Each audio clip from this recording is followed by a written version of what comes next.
നമ്മുടെ വീട്ടിലുണ്ടല്ലോ 10 പേരുള്ളതുകൊണ്ട് തന്നെ ഒരുപാട് ഡ്രസ്സ് അലക്കാറുണ്ടാവും. അതായത് ചുരുങ്ങിയത് ഒരു 15 അടയെങ്കിലും നമുക്ക് വേണം കേട്ടോ. പാറുമോക്ക് രാവിലെ വറുത്ത പലിഞ്ഞീനും ചാള വറുത്തതും കൂട്ടിയ ചോറ് കൊടുക്കുന്നത്. കീത്തുമാണ് ഇന്ന് 3 പേർക്കും ഫുഡ് കൊടുക്കുന്നത്. ആ സമയം കൊണ്ട് പൂരപ്പറമ്പാക്കി വെച്ചിരിക്കുന്ന നമ്മുടെ പെരേനെ ഒരു 10-15 മിനിറ്റത്തേക്ക് ഒതുക്കാമെന്ന് വിചാരിച്ചു. അപ്പോൾ അതൊരു മഴ ചാരി തുടങ്ങി.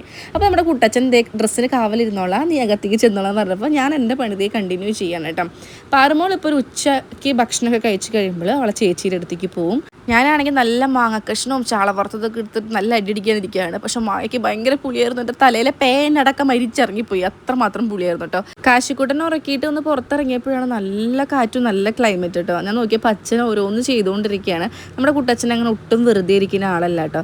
എന്ന് കരുതി അച്ഛൻ ഞങ്ങൾ കെടുക്കുമ്പോഴോ അങ്ങനെ ഒന്നും മോറൊന്നും കയറ്റി പിടിക്കൊന്നുമില്ല. നിങ്ങൾ പോയി കിടന്നോ, നിങ്ങൾ നിങ്ങളുടെ പണി ചെയ്യുക, അങ്ങനെ പറയുള്ളൂ. മാക്സിമം ഞങ്ങളെ സപ്പോർട്ട് ചെയ്യുന്നൊരു മനുഷ്യനാണ് കേട്ടോ. നമ്മളെ വീട്ടിലെ എന്താ പറയുക, എൻ്റെയും കീത്തുവിൻ്റെയും മുത്ത് അങ്ങനെ പറയും കുട്ടനെ. അപ്പോൾ നമ്മളത് കാശിക്കൂട്ടൻ അതിൻ്റെ ഇടയിൽ എണീറ്റ് കുറച്ചധികം ഡ്രസ്സുകൾ മടക്കി വയ്ക്കാനുണ്ടായിരുന്നു. അതൊക്കെ മടക്കി വെച്ചു. എൻ്റെ വീട്ടിലിടുന്ന ആ ഒരു ഷെൽഫ് കുറച്ചധികം മെസ്സിയായിരിക്കും എപ്പോഴും. എൻ്റെ പാൻറ്റും നൈറ്റ് വെയറും ടോപ്പൊക്കെ ഒരുമിച്ച് വെക്കുന്നതുകൊണ്ട് അതങ്ങനെ കുത്തി ഇളക്കിയാണ് ആവുന്നത്. അപ്പോൾ ഞാൻ എന്തായാലും ഡ്രസ്സൊക്കെ വെക്കാൻ വേണ്ടി 2 സംഭവം മേടിച്ചിട്ടുണ്ടായിരുന്നു. ഇത് 2 എണ്ണമാണ് മേടിച്ചത്. എത്ര എണ്ണം വേണമെങ്കിലും നമുക്ക് കിട്ടും. മെയിനായിട്ടും ഇത് സാരിയൊക്കെ അറേഞ്ച് ചെയ്ത് വെക്കാനാണ് ബെറ്റർ ആയിട്ടുള്ളത് കേട്ടോ. സാരിയൊക്കെ നല്ല നീറ്റ് ആൻഡ് ക്ലീൻ ആയിട്ടിരിക്കും. അപ്പോൾ ഇടയ്ക്ക് ഒരുപാട് ഇങ്ങനത്തെ ഫ്ലെയർഡ് ആയിട്ടുള്ള പലാസകൾ ഞാൻ വീട്ടിലിടുന്നുണ്ട്. ഇതൊക്കെ ഞാൻ വാങ്ങിച്ചിട്ടുള്ളത് വീട്ടിലിടാനാണ്. എനിക്ക് ഇങ്ങനത്തെ ഭയങ്കര ബ്രീത്തബിൾ ആയിട്ടുള്ളതാണ് ഇഷ്ടം. അപ്പോൾ ഇതെല്ലാം ഫ്ലിപ്കാർട്ടിൽ നിന്ന് ഭയങ്കര റേറ്റ് കുറവിന് ഞാൻ മേടിച്ചിട്ടുള്ള പലാസകളാണ്. കോമ്പോസിറ്റ് മേടിച്ചിട്ടുണ്ട്.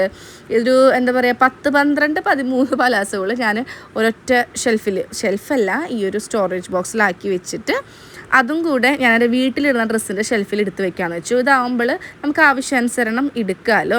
പിന്നെ കുറച്ചധികം ഡ്രസ്സുകൾ ഞാൻ മാറ്റി വെച്ചിട്ടുണ്ടായിരുന്നു വേറൊരാൾക്ക് കൊടുക്കാൻ വേണ്ടിയിട്ട്. ഞാൻ പറയാറുണ്ടല്ലോ, ഒരു മാസം 1-2 പ്രാവശ്യം ഞാനിങ്ങനെ ഒരുപാട് ഡ്രസ്സുകൾ ആർക്കെങ്കിലും കൊടുക്കാറുണ്ട് കേട്ടോ.